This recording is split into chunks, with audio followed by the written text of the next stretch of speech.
In today's video, I'm going to teach you some key things to have a very successful Kangen business.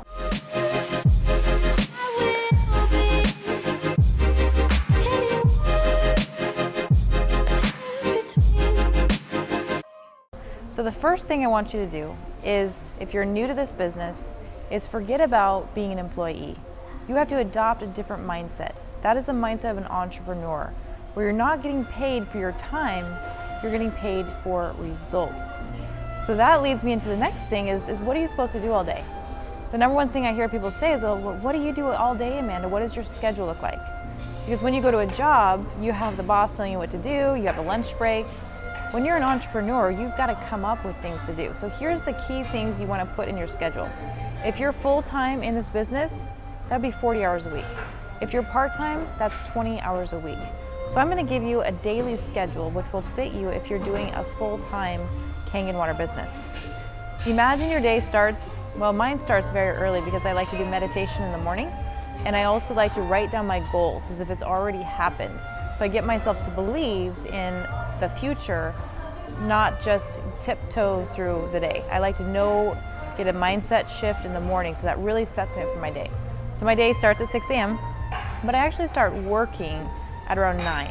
So if you're doing this schedule, I'd suggest you start working your business at 9 a.m. When you're first starting out, the most important thing that you can do is prospect, finding leads. So the more people you get involved, the more sales you're going to have. So that becomes the number one thing. So from 9 o'clock to 11 o'clock, go out prospecting. Then you can have yourself a little bit of a lunch break. When you have a lunch break, think about going somewhere you can meet people. Everywhere you go, there's opportunity. So just don't go home and have lunch with yourself. Go out and meet people. So that's from 11 to 12. From 1 o'clock or 12 o'clock, somewhere in there, to about 3 o'clock, work on social media content, work on posting. Get all yourself scheduled throughout your week of what you're actually going to post. So that leads up to 3 o'clock, then you start following up with your leads from 3 to 5. And that would be your typical day. So from 9 to 5, Monday through Friday, and then take the weekends off if you choose. So that would be something that I'd say would be really wise for you, is definitely adopt a schedule, because that's going to keep you more accountable and you'll know where it is that you're going with this business instead of having an employee mindset where someone is telling you what to do every single day. Success with anything is going to take time. And unfortunately, in this type of business, people will come in and they won't have results within their first 30 days. They'll get discouraged and they'll think, this isn't for me. I'm going to go back to my job. So here's what you've got to know. It takes at least 1 month to 3 months just to get the knowledge, just to get your belief up. Now, belief in the product, belief in the business, and belief within yourself that you can actually do this. So what's going to help build your belief? I want you to go online and Google Kangen water certifications. Look at all the WQA certifications, the NSF certifications, the medical certifications that we have, and just realize that this company is 46 years old. We're in hospitals all around the world. So once you understand there's so much credibility, that's going to build your belief within the product. Then when you start giving out the water and you see people's lives change, that's also going to build the belief. You've also got to realize you've got to believe within you. And I tell my students, I believe in you more than you believe in you, so borrow my belief until you have your own. The truth of the matter is, anybody can be successful in this. But you've got to stay focused, and you've got to go the course. You've got to learn the skills. It's kind of like you're going to college. You're going through schooling, and once you get to the other side of that is where it's really going to pay off for you. So you've got to stay the course. You've got to build the belief within you and within the product in order to be successful. You've always been told it's the stories that sell, the facts that tell. You got to get really good at your story. So what is a good story composed of? It has 3 components. The first is where you were before Kangen water. The next thing is what happened to you when you started drinking the water when you got into the business. And the third is where are you going and how you can get people involved in the product and the business. So I'm just going to step you through a very basic story, and you can craft your own, but you got to get really good at your story. 2 to 3 minutes. You go more than 3 minutes in your story, you're going to lose people. Ideally, if you can talk about 30 seconds, if you've got a brand new person you're introducing to the water, and you have a 30-second story, that's gold. If you're on social media, you're talking about it, 2 to 3 minutes max. So here you are. You're gonna introduce yourself. My name is Amanda Bobbitt, and before Kangen water, this is where I was at. I was considered clinically obese. I had mercury poisoning, adrenal fatigue, and I had no female cycle for almost 9 years, and I was sick. So what do you do when you don't feel well? You go to the doctor, and the doctor said, we don't know what's going on with you, here's a pill for your symptom. So it was doctor after doctor, pill after pill, same story. I was the mystery patient. Here's the second part. And then my grandfather, this very scientific, very, very skeptical man, heard about this water technology. He ended up purchasing this device. And because of that, my whole family was like, wow, if grandfather has one of these machines, we better order one. So we purchased this machine before even seeing a demonstration. We started drinking the water. Now here's where I'm gonna go with this, right? So that's what happened, I got introduced, now here's where I'm going. And after I started drinking the water, people around me were like, Amanda, what are you doing? You have so much energy, your skin's glowing, it seems like you're losing weight. We wanna know what it is. And I said, I think it's this water. And they looked at me like I was bananas, right? They're like, water, really? I said, look, I have this medical device, why don't you come try it too? Within the first month and a half, I had over 50 people drinking this water. So here's the ending, the tie-in, right? So now I'm gonna tie them into the story. And so after I seen what it was doing to these people's lives, I decided in the moment, after 2 months of being on this water, to quit my full-time job. And now my job, my goal, my aspirations, my purpose in life is to help people just like you who have illnesses, who don't know exactly where they're going in life. I want to help shift your mindset. I want to open you up to other opportunities out there, and first and foremost, get you healthy one glass of water at a time. So there you have it. There's the beginning, the middle, and an end, and then you tie them into the story. And if you have a question at the end of your story, like, by the way, what kind of water do you drink? You're gonna start getting information right from them, and then you can fact find, rapport build, and find out why they would actually want this water. So your story is so critically important. Write it out, 3 sentences long. Practice, drill, and rehearse. Get really comfortable telling your story, and use your body language as well. Don't be like a stick, right? You want to smile, use enthusiasm in your story. Or if your story is not, there's pain in your story, make sure that your tonality, your body reflects that pain that you are going through at that moment in time. It's more relatable that way. So your story is very, very important to building your business. Now that you have your demo mastered, you've got to get people to show up to your demo, or if you send a demo video to someone, you've got to make sure that they actually watch it. So that was where your inviting skills come in. So what's the most important thing when you're inviting somebody? First, find out why they would want our product. You've got to find out their pain, a reason for them to want to take action. So maybe it's within their health, you've got to find that, or maybe it's they need more income in their life. Once you establish why they would want to come to your presentation, now there's a reason for them to want to come. So the next step from that is how you present it. If you say things like, oh, you should come see this demonstration I'm putting on Thursday. When you say should, that's not a very authoritative word. Instead, use deserve. You deserve to come see this amazing presentation. It's going to change your life, the things you're going to see in it. And by the way, bring your own water you've been drinking. So here's a tip for you. When you have someone bring something to the demo, they're more inclined to actually show up. If you ask them to bring the cups, they're gonna come because they feel obligated to go because they gotta bring something, they have to participate.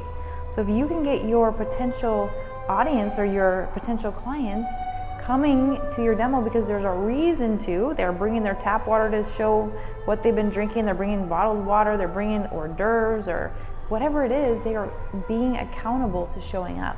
It's going to make sure that you have more people showing up to that demo. So number one, why would they want to show up? What's in it for them? Their pain, the reason to take action. And then two, what can you do to help ensure that they come? Have them participate, have them bring something with them, or have them be the door person when they're checking people in at the very front, okay? So those are some tips on how to get people to come. Also a great idea for you, a little tip, is if you have somebody, not you, call your clients the day before and make sure that they remember, and this is so-and-so calling on behalf of Amanda Bobbitt, just reminding you that we have a demonstration here tomorrow at 6 p.m. and we are saving you a seat and we're so excited to see you. By the way, make sure that you bring your own tap water. You're part of the demonstration. We're looking forward to seeing you. So that is gonna help it when you have that third party calling them, just like the doctor would have their receptionist calling them to remind them to come. Now that you have people showing up to your demonstration, they're watching your demo video, they're trying the water, you're gonna get to the point where you're gonna start to find out if they're interested in purchasing. And the moment you start to trial close, and I'll tell you what that is, you're gonna start getting objections. And objections are just well-planned lies, stalls, and roadblocks, so they don't have to tell you they don't have the money or there's not enough value. So what is a trial closing question? That's just a question you ask to see where your client is at in the buying process. So here's one for you. If you've got somebody that looks like they might be interested, you're gonna say, I'm so glad you're getting so many benefits. Have you thought about owning one of these units? Have you thought about having one of these on your countertop? Have you thought about how it would feel to have this water in your body for the rest of your life? Now they're gonna say, oh yeah, I sure could, but there's your objection, but we just don't have the money and we don't have any credits. There's no way we can afford one. Have you heard that before? Okay, so here's a rule. When overcoming any objection, have fun with it. You know, that's the number one thing, is have fun with it. It's just an objection. It's just a lie, stall, and roadblock. It doesn't really mean anything. You just got to get past it to get to the money so they can tell you they don't have it so that you can overcome it, right? Okay. So then when you hear the first thing is, oh, all right, don't get defensive. Do not get defensive. Instead, agree with them.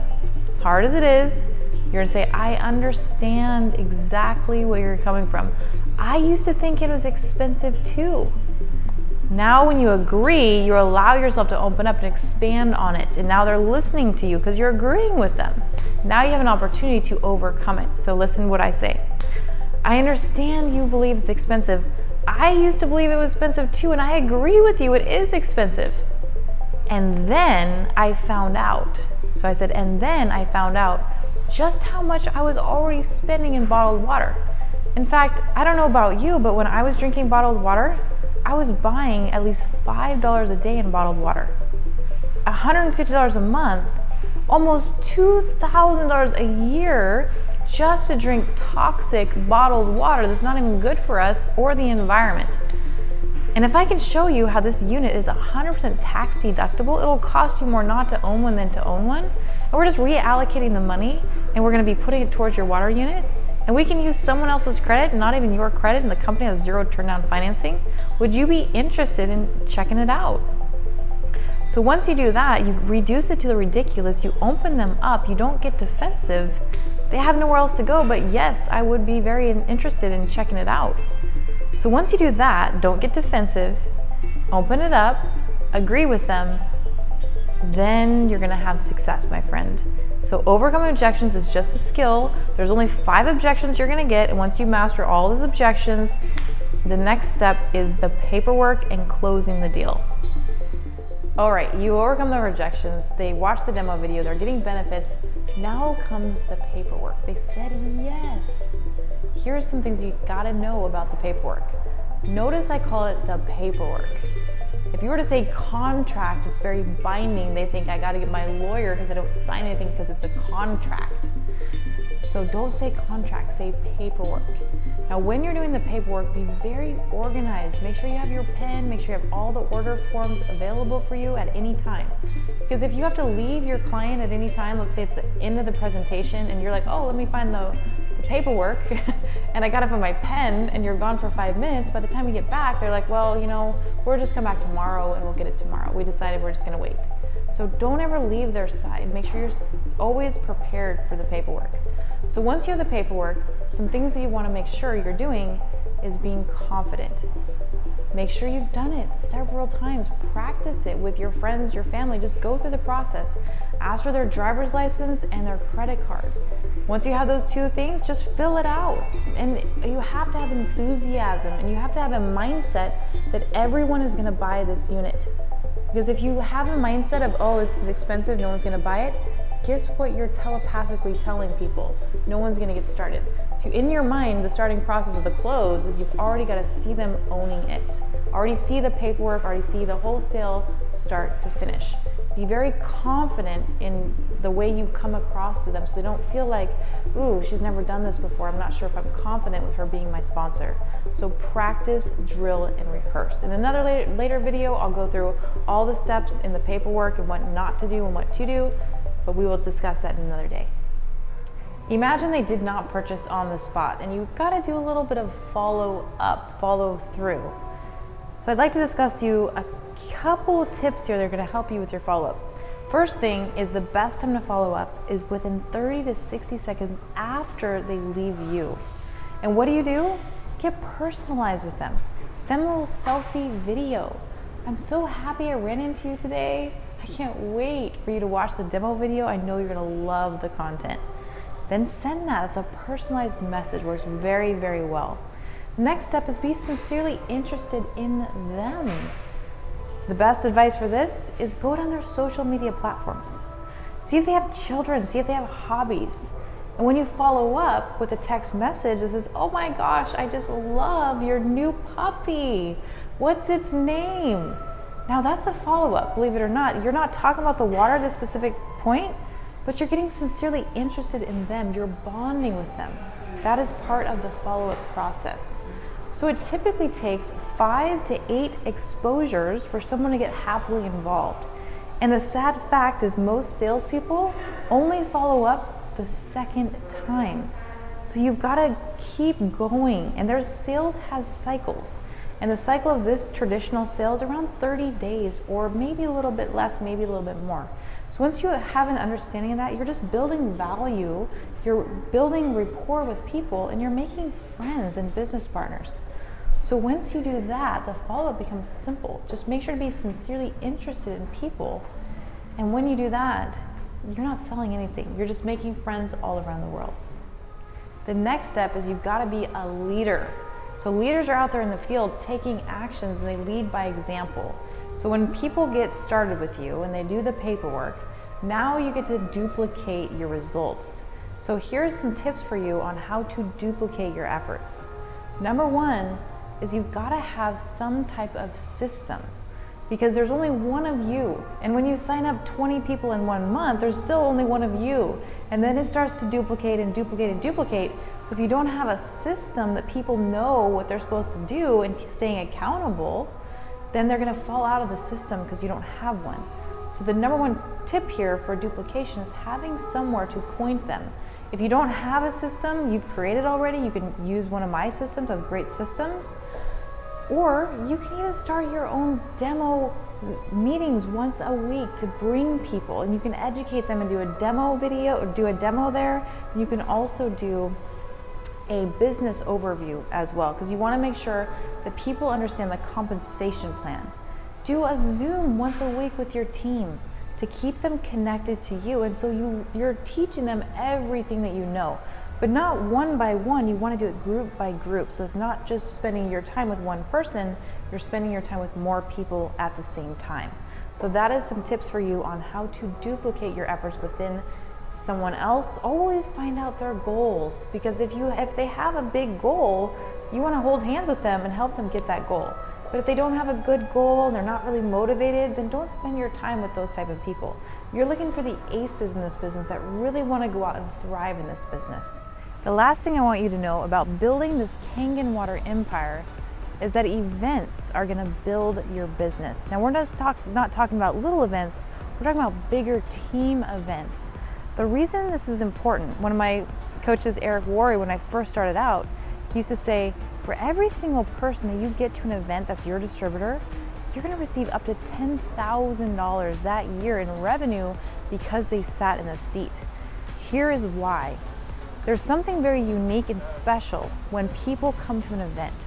First, they see other people doing the things that they want to do, and they're just average people, so it builds their belief that they can do it too. Number two, it builds the belief within the product. Because when they start seeing these testimonies from other people that had these things going on in their bodies, and all of a sudden they seem to look and feel better, it's going to make them believe more in the product. So you've got to be able to get people to these events and build events. So what does it take to really build events? The first thing you want to do is find out where you want to go to build the event. Maybe it's a hotel, maybe it's a Zoom demo. Then you have to advertise the event. So you've got to learn how to make flyers. I use a software called Canva to make our flyers.